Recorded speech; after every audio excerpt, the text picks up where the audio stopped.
लगता है तुम्हारे दिमाग में भूसा भरा हुआ है। मैंने कहा ना कि आज कपड़े धोने की बारी मेरी है। भूल मत, ये वॉशिंग मशीन दहेज में मैं लेकर आई थी, तू नहीं, इसीलिए इसमें तो कपड़े मैं ही धोऊंगी। मैं भी देखती हूँ कि मेरे होते हुए तू आज इस वॉशिंग मशीन में कपड़े कैसे धोएगी। वॉशिंग मशीन में कपड़ा कौन धोएगा? इस बात को लेकर देवरानी अलका और जेठानी झेलम दोनों ही लड़ पड़ती हैं और मशीन को अपनी अपनी तरफ खींचती हैं। तभी उनकी सास यमुना आ जाती हैं। ये क्या हो रहा है तुम दोनों के बीच? हे भगवान, ये माँ जी यहाँ क्या कर रही हैं?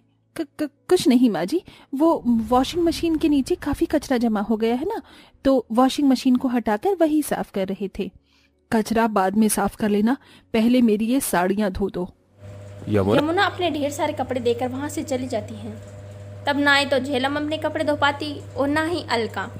दोनों मिलकर अपने सासू माँ के कपड़े धोने लगते हैं। कर्मी ने तो जान ही निकाल कर रख दी है। अलका एसी चालू करती है और सोफे पर बैठकर फोन चलाती हैं तथा ठंडा ठंडा जूस पीती हैं। तभी वहाँ झेलम आ जाती हैं। अरे ओ क्वीन एलिजाबेथ, ये सोफा तेरे अकेले के लेटने के लिए नहीं है, बल्कि हम सबके बैठने के लिए है। चल हट यहाँ से, अब मुझे भी जरा एसी की हवा खाने दे। पहले यहाँ मैं आई थी तो एसी की हवा में बैठकर आराम भी मैं ही करूँगी। मैं भी देखती हूँ तू कैसे एसी में आराम करती है। एसी को लेकर दोनों देवरानी जेठानी लड़ने लगती हैं। उनकी आवाज़ सुनकर सासू माँ यमुना आती हैं। ये क्या हो रहा है तुम दोनों में? किस बात को लेकर बहस हो रही है ये? कुछ नहीं माँ जी, वो तो बस ऐसे ही। एक काम करो, जाकर मेरे लिए चाय बनाकर लेकर आओ। अब थोड़ी देर एसी में आराम करूंगी मैं। उन दोनों के झगड़ों में उनकी सासू माँ फिर से आ जाती हैं और वो एसी में बैठ जाती हैं। सेजल और अलका दोनों ही पहले से ही पड़ोसन थी। वहाँ पर भी उनकी बनती नहीं थी और भाग्य ने इनकी दुश्मनी को कायम रखते हुए उन्हें यहाँ भी देवरानी और जेठानी बना दिया। यहाँ पर भी उनके बनती नहीं थी, लेकिन अपनी सास के सामने वो भीगी बिल्ली बन जाती हैं। फिर एक दिन करती हूँ, कोई भी बहाना मारकर मायके चली जाती हूँ। कम से कम कुछ दिन इस सेजल की शक्ल तो नहीं देखनी पड़ेगी। मैं तो थक चुकी हूँ रोज की लड़ाई से, अब तो मायके जाकर ही चैन मिलेगा। दोनों अपने मायके जाने का प्लान बनाती हैं और अपना सामान पैक करके बाहर आती हैं। तभी उन्हें यमुना देख लेती है। कहाँ चली तुम दोनों की सवारी? माँ जी, इसका तो पता नहीं, मैं तो मायके जा रही हूँ। काफी दिन हो गए हैं माँ से मिले हुए।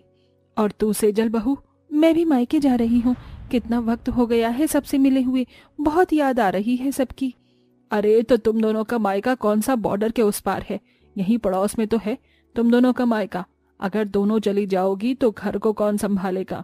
फिक्र मत करिए, आपको किसी भी चीज की जरूरत हो तो बस आवाज से देना, मैं आ जाऊंगी। फिर दोनों वहाँ से चली जाती है अपने मायके। उनके घर मायके में भी आमने सामने ही था, उनका ससुराल भी पड़ोस में ही था। वो दोनों मुँह बनाकर अपने अपने घर चली जाती हैं। कविता, ये ले, मैंने तेरे लिए मैंगो शेक बनाया है। तुझे गर्मी में मेरे हाथ का मैंगो शेक पीना पसंद है ना? पसंद तो है माँ, लेकिन इस चमगादड़ की शक्ल देखकर मुझे पीना नहीं है। मैंने कितनी बार कहा है कि आप गैलरी का पर्दा मत हटाया करो, वरना इस चमगादड़ की शक्ल देखनी पड़ती है। अलका अपने दूसरे मकान में घर में जेठानी से बोल रही थी। डायन होकर मुझे चमगादड़ कह रही है। अरे दम है ना तो मुंह पर बोल, ऐसे छुप छुप कर बोलने की क्या जरूरत है? छुप छुप कर तो गीदड़ बोलते हैं, शेरनिया नहीं। दम है तो आ मैदान में। दोनों देवरानी जेठानी लड़ने के लिए गली में आ जाती हैं और वो खूब लड़ती हैं। उनकी आवाज़ सुनकर मोहल्ले के सभी लोग वहाँ पर इकट्ठे हो जाते हैं। बिटिया क्या कर रही है? अंदर चल। सेजल अंदर चल, देख लोगों की कितनी भीड़ जमा हो गई है। ममता और यशोदा अपनी अपनी बेटियों को घर के अंदर ले जाती हैं, लेकिन कहाँ लड़ाई बुझने वाली थी। फिर सुबह जब वह झाड़ू निकाल रही थी तब वो बोली, अरे चालाक लोमड़ी, कहाँ चली? जो तूने ये सारा कचरा हमारे घर के सामने कर दिया है, इसको कौन साफ करेगा? लगता है बढ़ती उम्र के साथ साथ तेरी आंखें कमजोर हो चुकी हैं। ये कचरा तो पहले से ही तेरे घर के सामने था, भला मैं क्यों करूंगी? सब जानती हूँ मैं, ज्यादा बन मत। जिस तरह से कचरा फैलाया है जल्दी से साफ कर, वरना सारा का सारा कचरा उठाकर तेरे मुंह में ठूस दूंगी। देवरानी जेठानी की लड़ाई फिर से शुरू हो जाती है। पड़ोस की महिलाएं घर का काम छोड़ छोड़ कर उनकी लड़ाई देखने आती हैं। अरे देखो देखो, फिर इन दोनों देवरानी जेठानी की लड़ाई शुरू हो गई। जितना मजा सास बहू देखने में आता है उससे ज्यादा मजा तो इनकी लड़ाई देखने में आता है। मैं तो कल से पॉपकॉर्न लेकर आऊंगी, खाते हुए इनकी लड़ाई जो एंजॉय करना है। सभी मोहल्ले वाले अलका और सेजल की लड़ाई का मजाक उड़ा रहे थे। तभी वो ममता यमुना के पास जाती हैं और उससे सारी बात बताती हैं। यमुना वहाँ आती हैं कि सब औरतें उनकी बहू पर हंस रही थी। सेजल, अलका बहू, क्या हो रहा है ये सब? माँ जी आप यहाँ?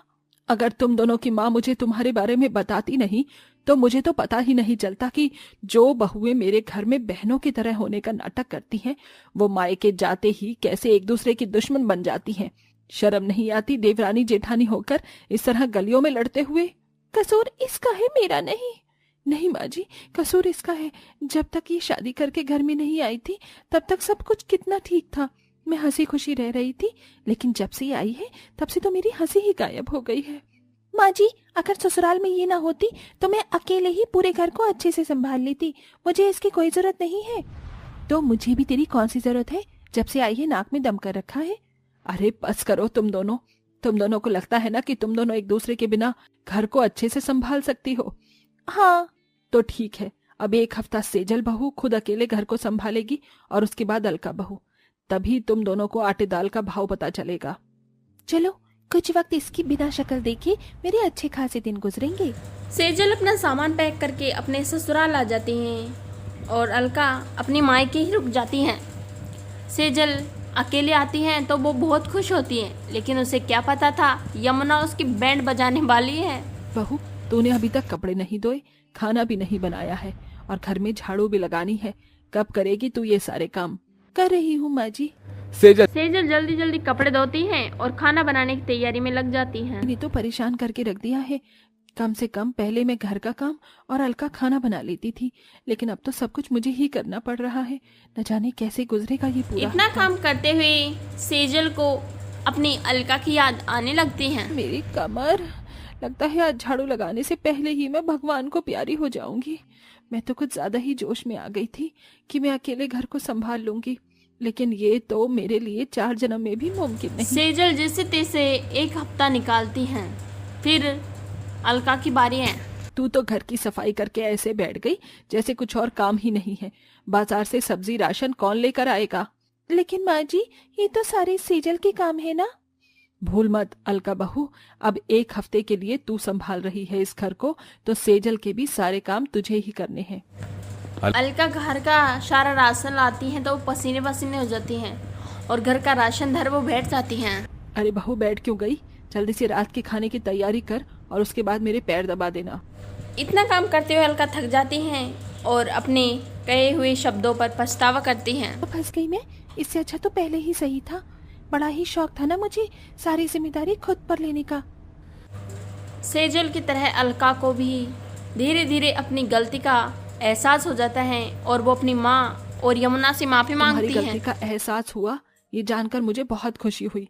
तुम दोनों इस घर की बहू हो और बहू का तो फर्ज होता है कि घर की लड़ाइयों को खत्म करे, ना कि गली में जाकर लड़े।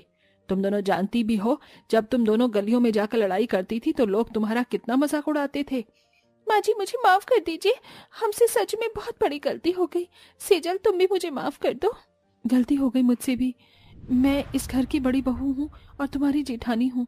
मुझे तो तुम्हें समझाना चाहिए था, लेकिन तुम्हें समझाने की बजाय मैं भी गलतियाँ करने पर उतर आई। मुझे भी माफ कर देना। दोनों देवरानी जेठानी को आपस में माफी मांगते हुए उसकी माँ और सासू बहुत ही खुश होती हैं और वो अब अपने घर में बहनों की तरह रहने लगती हैं खुशी खुशी।